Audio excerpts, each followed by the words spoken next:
If you've been paying any attention at all to the video game industry, you notice that these have been flying off the shelves. This is, of course, a vinyl. This is a vinyl for Res Infinite, an absolutely fantastic soundtrack. But vinyls for game soundtracks have been so in demand that Best Buy themselves have an entire section of their website dedicated just to these. So we of course know that the vinyl market started to come back in the mid-2000s, but why in the past 5 or so years are we now getting Metal Slug X and Res and all these other niche games on vinyl? Well, it's quite simple. There was a market for it. You see, when the vinyl resurgence of the mid-2000s started to happen, only the safest of materials were getting produced on vinyl. This led to a huge influx of bootlegs. If you ever look on eBay for video game soundtrack vinyls, odds are you'll see the name MOONSHAKE pop up.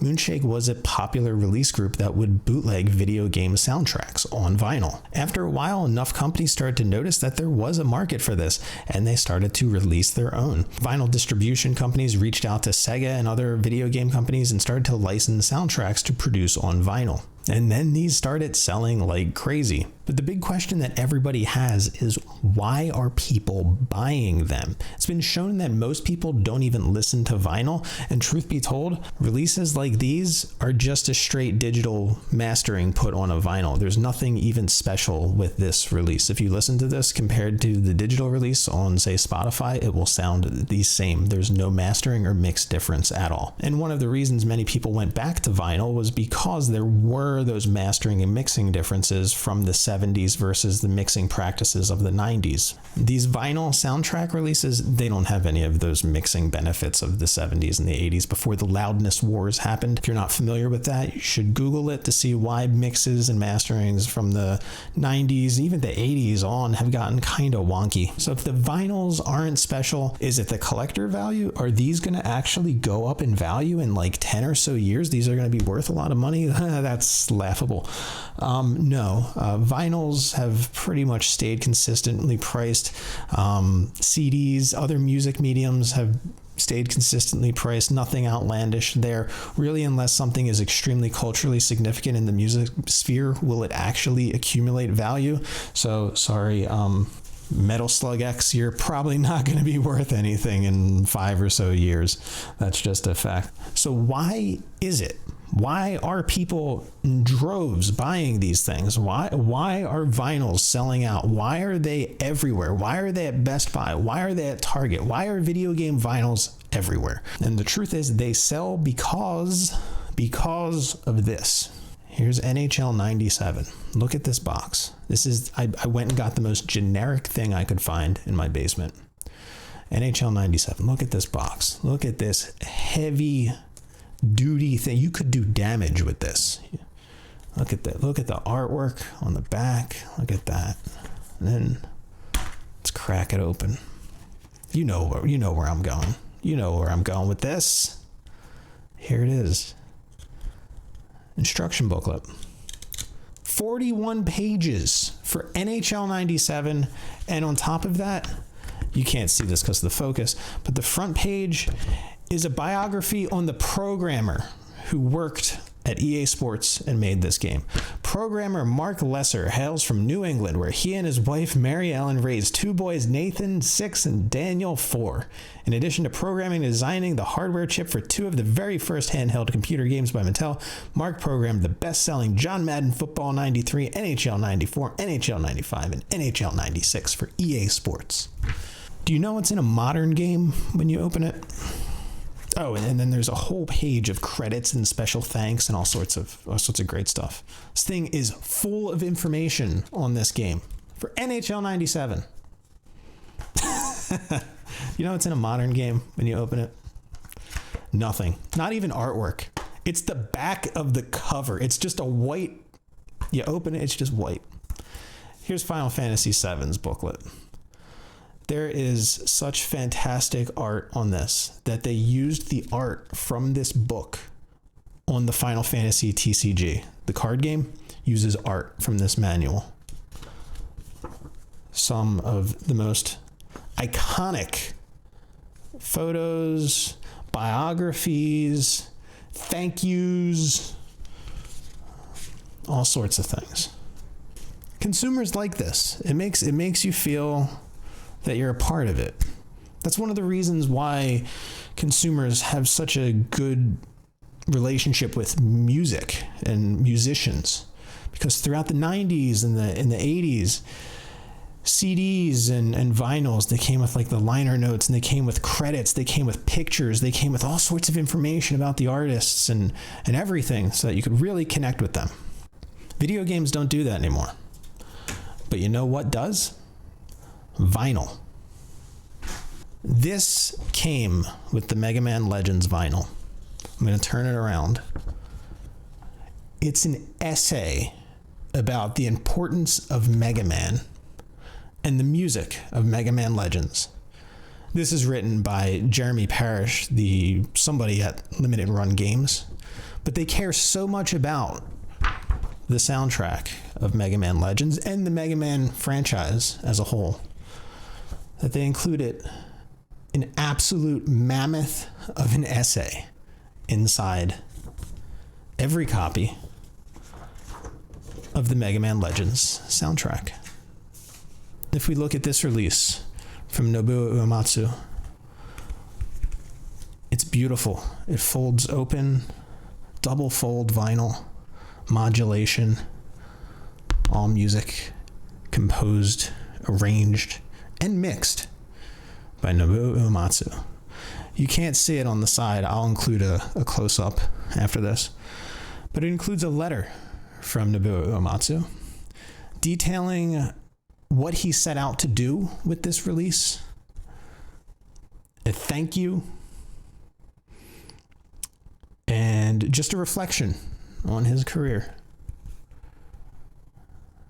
in both English and Japanese, as well as all the credits for the art, for everything right there. Beautiful. You don't get that with video games anymore. And that's why I'm going to lead into this other fact as well. It's not just vinyls that are selling out everywhere. Video game books are also flying off the shelves at Barnes & Noble.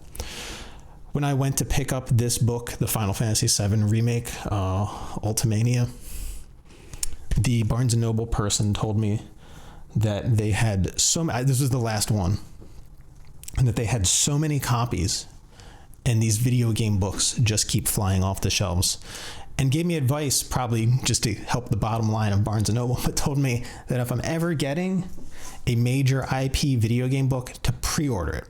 They allow you to pre-order these books, usually like 6 months in advance. And she was like, you got lucky.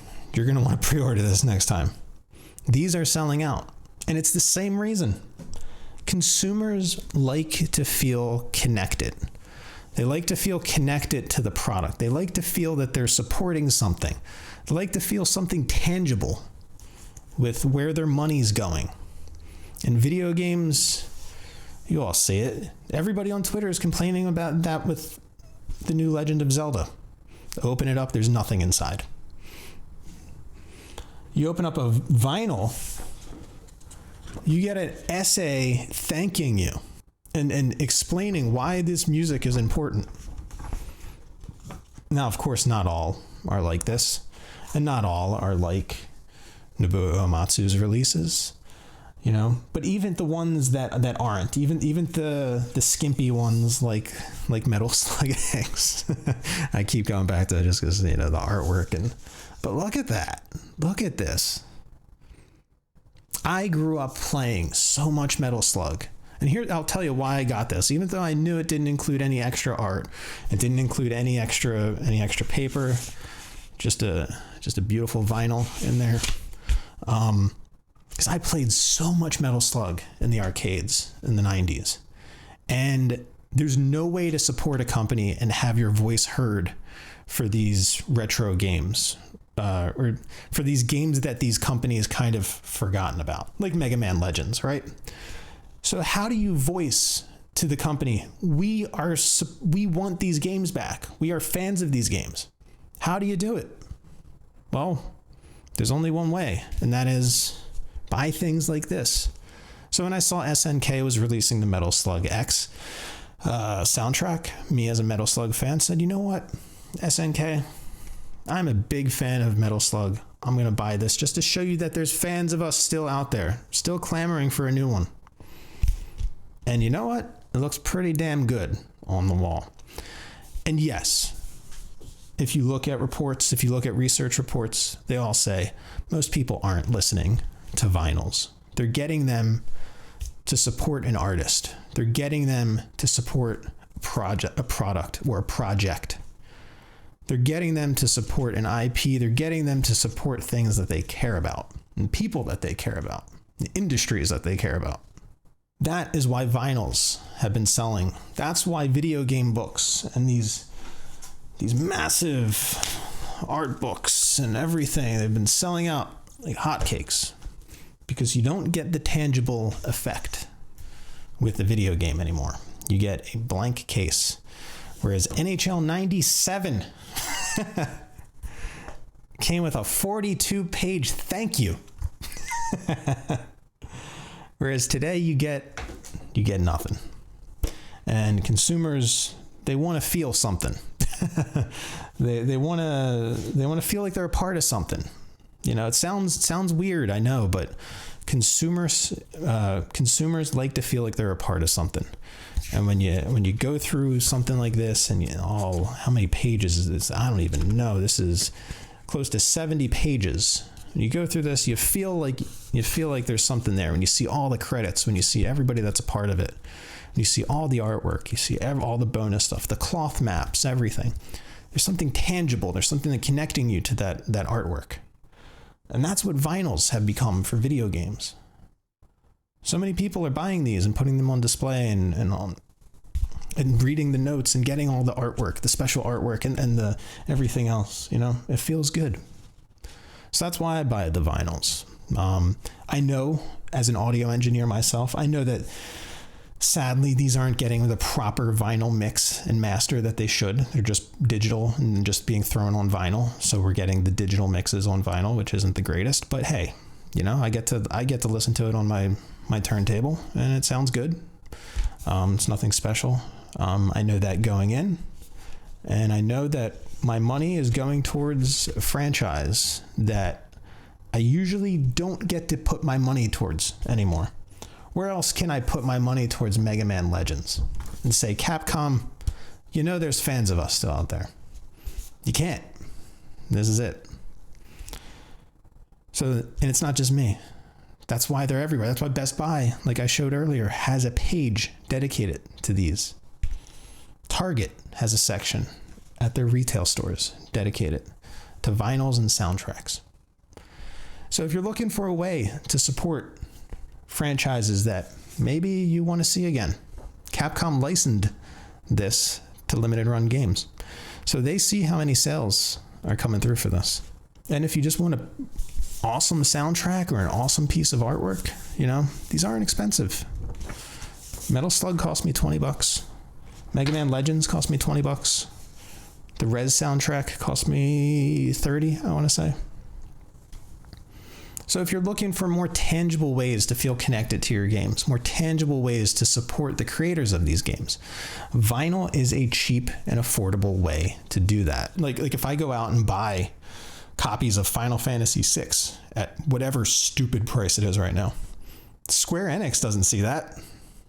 But if I buy the Final Fantasy VI vinyl, Square Enix sees that.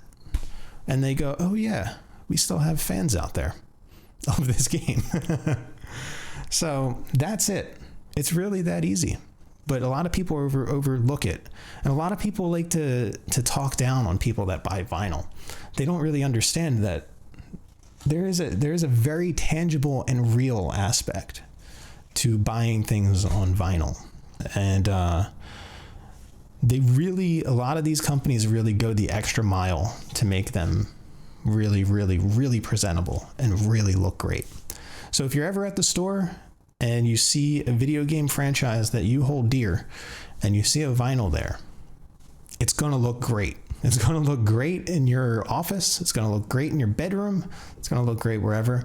And there might be even a personalized little note from the producer or something in there. You never know. Give it a shot. Pick it up. Maybe you'll like having these vinyls around. maybe you'll feel a little bit more connected to the franchise and to the game as you start to collect these. Let me know what vinyls you have, which ones you recommend, and which ones maybe that I don't know about that have actually been properly mixed for vinyl. I know only a few producers actually still do this in this day and age. A lot of metal producers that do digital and vinyl releases still mix one for vinyl and one for CD. So let me know if there is actually any vinyl company that is doing proper vinyl mixes or separate mixes for vinyl, because I can't think of any, and that would be really cool to give it a listen to. But yeah, let me know about your vinyl collection. Let me know about your CD collection. Let me know about your cassette collection. I've done a lot of videos on Phantasy Star. I have Phantasy Star vinyls, but as with the name of this channel, One Up Bebop, I also do a lot on music as well, video game music, that is. So yeah, leave some comments. Let me know what your favorites are, and yeah, take it easy. All right, later. Next time you'll see me, I'll actually be in my basement office, which reason why I'm not there right now is because we have been painting and doing a bunch of stuff to the house. So once the basement is situated, I'll be doing more videos down there. So I will see you guys then. So take it easy. All right, later.